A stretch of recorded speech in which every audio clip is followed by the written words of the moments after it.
This week we did not have a reading for our first week. Instead, we had a couple videos to watch, and one video we watched was Sir Ken Robinson and his view on education. Sir Ken Robinson believes that we need to allow our students to be creative and be able to show their creativity. We need to light that spark in each of our students. I'm going to implement this into my classroom. I want to allow students to be in charge of their learning. I'm going to slowly implement this idea and allow my high students to participate in an interest project. The learners get to choose their topic and a question they want to research. Students are going to collect their research and then choose a way to present the information they have found. Students are in charge of their learning. They get to choose their topic, how to present the information, and what the final project looks like. As a teacher, we need to engage students and engage their curiosity and creativity. Students need to use higher level thinking and creativity to discover and learn. This week we also had to look into an educational tool and teach it to our classmates. I chose Padlet because it's a new educational tool my third grade team was going to implement. Padlet is a way for teachers to display information for students, and it can be used for students to collaborate with one another. I'm going to implement this tool into my classroom in a variety of ways. I'm going to use it as a KWL chart, and students can add to the class Padlet. I'm going to use it as a Venn diagram, and students can add the similarities and differences of a topic to the Padlet. I'm going to use it as a communication tool for parents so parents can see what their reading unit is for that week and what we'll be interacting with in the classroom. It'll be used as a tool that students can access at home to access the reading story, spelling words, and vocabulary words. The technology tool helps both the teacher and the student. The tool helps the teacher communicate with parents what is being taught and read in the class. The tool helps create a space for students to collaborate with one another, and the teacher can monitor and see what students are adding to the Padlet. The Padlet can help students learn because they can collaborate with one another and communicate through the Padlet. The Padlet is an interactive educational tool that students can use to present information for other students.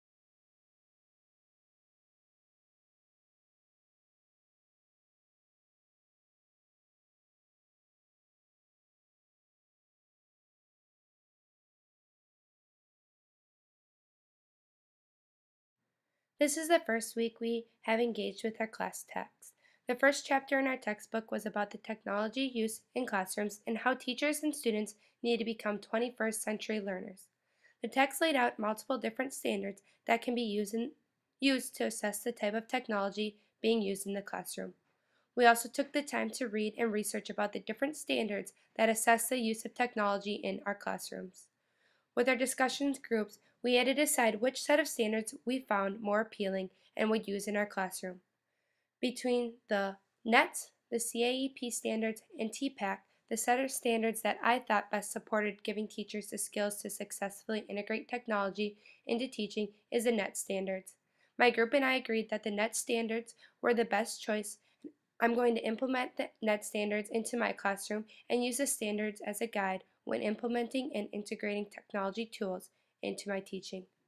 These standards help me as a teacher to choose the best technology tools to integrate into my teaching. But the standards can also help the students because it will help them become 21st century learners. There are standards for students, and I can use these standards to make sure students are successfully becoming 21st century learners, and I can use the standards made for teachers to make sure I am meeting the needs to reach the learners in my classroom.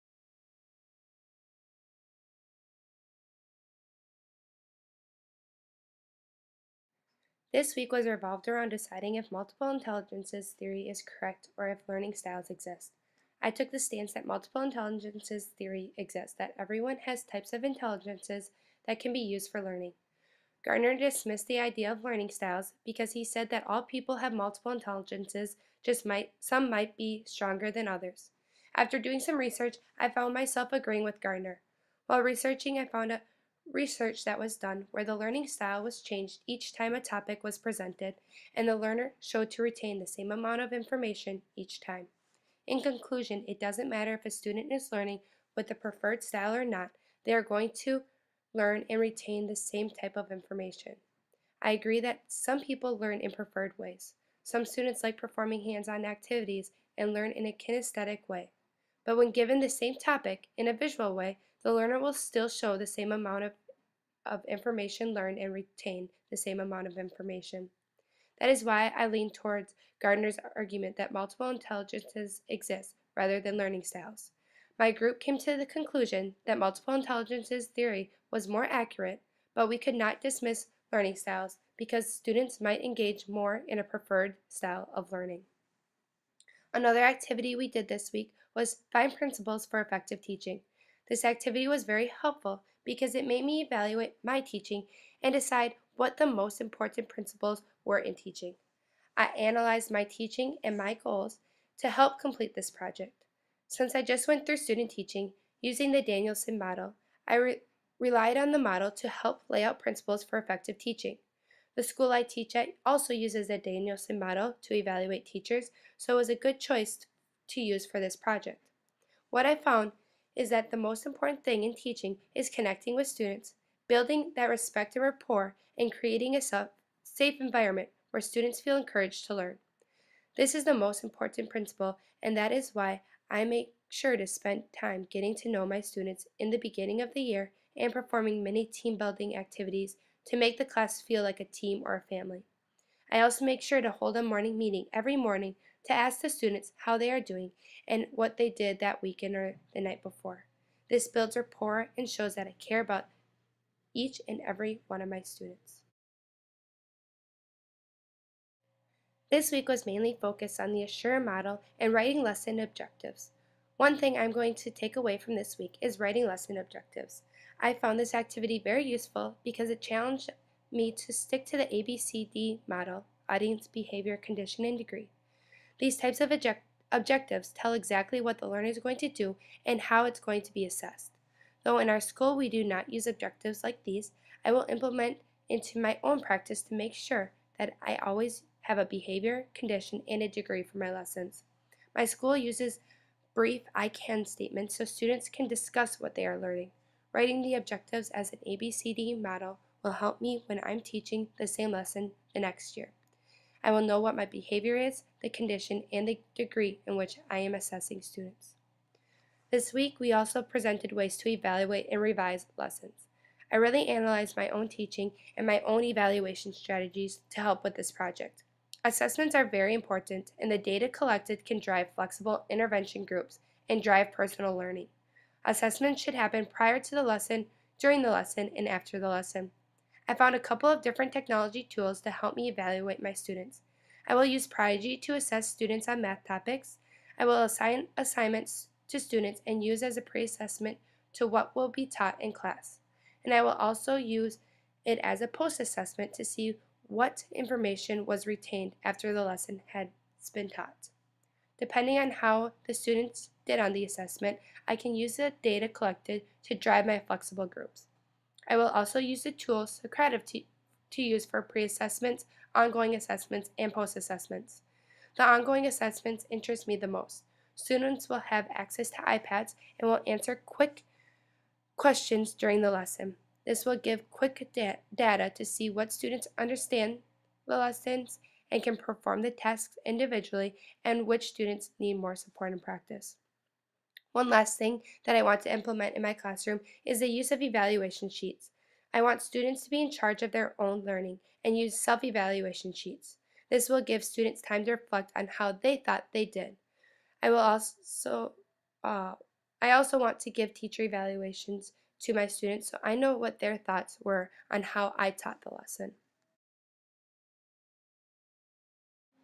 This week we are learning about a variety of learning instructional strategies that teachers implement into teaching. There are 10 different ones: presentation, demonstration, drill and practice, tutorial, discussion, cooperative learning, problem-based learning, games, simulations, and discovery. As teachers, we need to decide which instructional strategy is most appropriate for the learning and students to help them become 21st century learners. After reading this chapter, I want to implement more problem-based learning. I have just started an interest project with some of my students, but this is more like project-based learning. Since my students are so young and we are still getting into a routine this year, I don't want to implement problem-based learning quite yet, but it is something I want to strive for this year. As I look at the list and analyze my teaching strategies, I integrate these different strategies: presentation, demonstration, drill and practice, discussion, and educational games. When I analyze my teaching, I integrate more than I thought I did while reading this chapter. I would like to integrate more to allow learning to be more fun and new for the students. When integrating problem-based learning and discovery, students are in charge of their learning and the teacher now becomes the facilitator. When exploring the different games, simulations, and gamification tools and reviewing my group's examples, there are many gamification examples that I want to implement into my teaching. The one tool I found was Socrative, and it is a quick assessment gamification that I want to start integrating into my teaching. I wanted to set it up as teams competing against one another during the quarter. I also want to utilize the quick question and exit ticket tool. I think another simulation tool I would like to explore is GoNoodle. It looks like a great resource to utilize and I think my students would be engaged with it.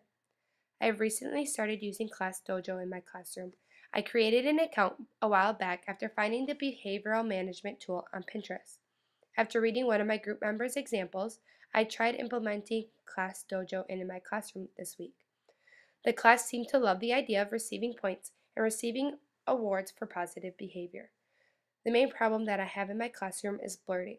After using this tool for one day last week, I had less students blurting out because they did not want to receive negative points.